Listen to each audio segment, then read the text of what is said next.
you really excited for this lab? I'm really excited for this lab. All right, so today we are going to simulate what a cell does. Hear that? I do hear it. This is an egg, and an egg is actually a single cell. And we're going to simulate what happens to a cell when you put it in like a sugar solution or if there's sugar in it. So how do sugars and nutrients and things like that move across the membrane? Okay. Otherwise known as osmosis of water across the membrane. All right.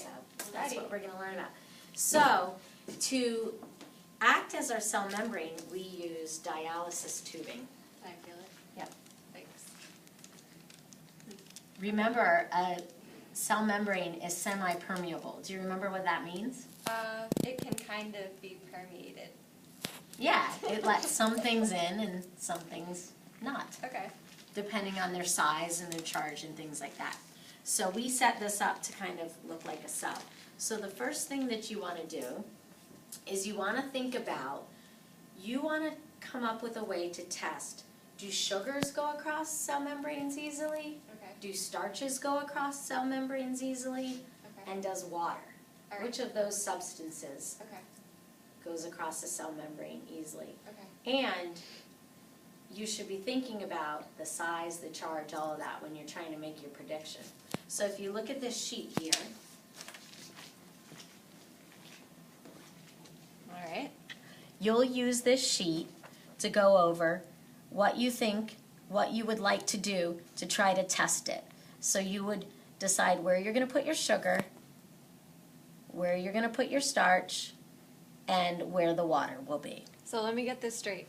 That candy-looking thing is my tubing that you showed me before, except I get to fill it up with whatever I want. Water, sugar, starch, and I'm somehow going to have a before and an after going on. Yes. Okay. And you can decide what you put in there. Maybe you don't want to put anything. Maybe you want to put a pure cell in a big sugary solution. Okay, so that's my cell.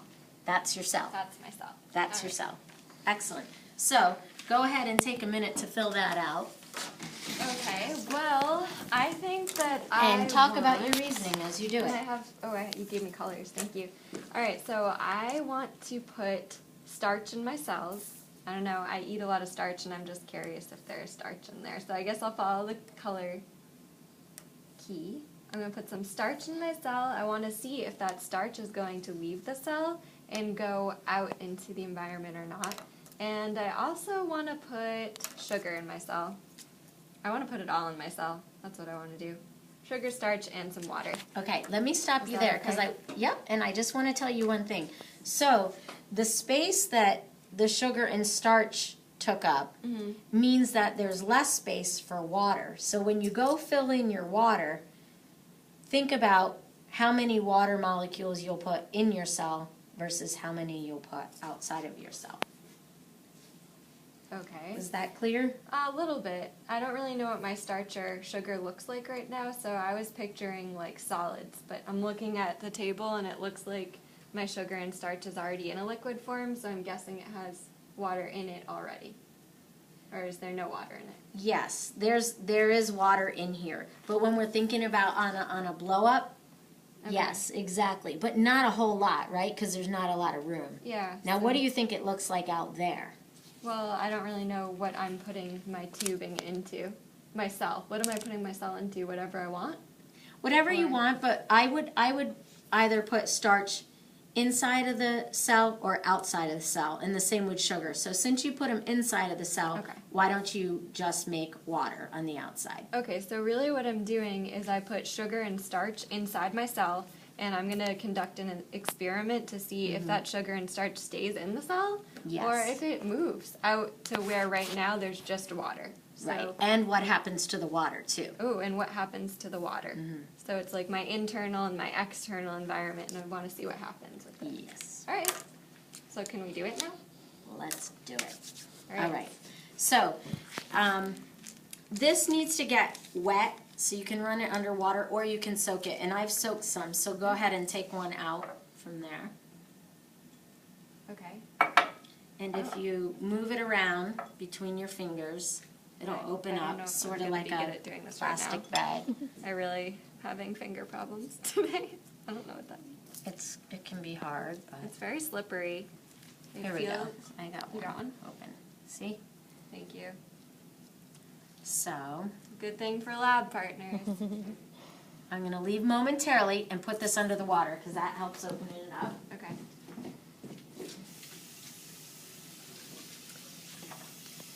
So, All right. So in order to fill this up, you want to tie one end, and I'll just show you how to do it. Okay. You twist it really tight, okay. and then when I hold it, you want to tie it really, really tight around. Okay. So good teamwork skills here. There you go, in a knot, and then kind of wrap around, and all that. There you go, and then, yeah. Keep doing that a few times, Okay. real tight. Because if it leaks, Our experiment's doomed. it's one bad. Okay. All I'll right, tie it now one more tie it time. again. Oof.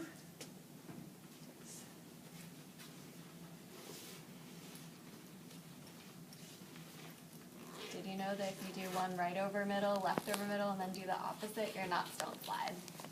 Cool. Okay. So you hold that, and I'm going to get a pipette, because a pipette is one of the best ways to fill these up.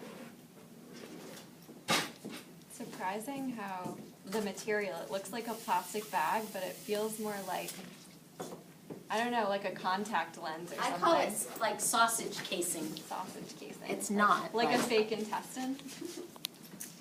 Yeah, like a fake intestine. Like a fake intestine. Okay, so you in your setup, you said I'm putting starch and I'm putting sugar right in that cell. So let's do it. So this is my cell membrane, and here goes the contents. Now, this is really tricky Okay. because because what ends up happening, actually, this is glucose, so we're going to stir it up some, make sure we get some in there. Okay. All right, so we'll put that in. As you can see, we're not really measuring, are we? No. We're just sort of filling it up. Now, you have to we got to use some common sense. You and I both have a lot, so this is going to work out good. Where we want to fill it up, we want to get a lot in there, but not too much that we can't tie it off, because that would be really a bummer. So, we just want to make sure we know. See how it's cloudy when it's in the suspension like that, then we'll know that we've gotten it. And I'm going to add just a little bit more glucose for fun. Oops, sorry. All right. Okay, now this is the cool part. This is the sausage making part. All right, I'm ready. So we So- need another thread. Yep, and you want it to be very, how would you describe this? Airtight. Plump? Oh, okay. A lot of tension. Yeah, you don't want it to be Loose. flaccid. You want Like it to good be the opposite of flaccid. And so then you twist and twist and twist, and then you tie and tie and tie. So you were adding tension by twisting it. So if Yes. they were trying to really make that nice little package that you just made, they would let some of the air out without expelling the contents, and then Yeah, that's twist tricky. it. Try that one. yeah, my glasses That'll are gonna be fall fun. off my face. Don't, because then you'll get starch in your eyes, and that's awful. Very dangerous. Okay, one more time. Starchy eyes are bad. Yes. All right. So here we go. I'm hoping We're really good lab partners. we are. It's like we've worked together before. I hope our teachers let us work together next I time. hope they do too. Okay. There you go, you made it. Can I feel it? You little cell. Okay. So we did a really good job tying this up, but I guess I don't know how good of a job. Is it possible some would leak out, or do you think we did Sure. a good Yeah. enough job? Yep. Okay, so now what do I do? It's definitely possible, but I'm pretty confident that we did a great job. So now we said, or you said, that you wanted to put it in pure water, right? That's Yeah. what I see on your setup. So plop it in pure water. You said to plop it. Okay, I did. You did plop it. You did a really great job. So now what we want to do is we want to give this time for all those molecules to bump into each other and either go through the membrane if they can or not. And the way that we'll know, if you remember, what's the test for starch? Do you remember the indicator? The one that was like brownish iodine? Iodine, yes. Okay. So, iodine is the test for starch. And do you remember what the test for sugar is and how you began test with it? the B and had to do with the water bath, but that's all I remember. Benedict's. Okay. And you'll heat it up. And do you remember what color it turns? Pinkish? I don't. I really don't. Brick red. Actually. Brick Brick red. Brick red. So, so what we're going to do is we're going to leave this overnight, and we're going to let all the molecules do their thing. And then where do you think we want to test? I don't know what you mean. Where do you think, what areas do you think we want to test in here? Do you think we want to test inside the cell or outside of the cell? Well, if I tested inside first, I wouldn't be able to test outside. So I definitely am going to test outside first if I'm going to test inside. Let me ask you another question. How are we going to know if the sugar and starch was able to move across the membrane? With the indicators you just talked about. So I could put like a drop of iodine in there, and if it went from brown to like the bluish black, then we'd know that there was starch in the water, and I didn't put starch in the water, so it must have crossed the membrane. Mm-hmm. So we could test to see if starch moved or if it stayed inside of the cell. Yep. Is that what you meant? Yes, yeah, I think that's the best way to do it, right? Because if there's starch and sugar out here, then we'll know. My only suggestion for you on when you test it is that if you take iodine and throw it in there, then you won't be able to test for Benedict's. So I would take, when we go to test, take a sample out, put it in a test tube and Good test it. thinking. I really didn't think of that. The other thing is, I'm realizing if this needs to sit overnight, we probably want to be really careful about labeling.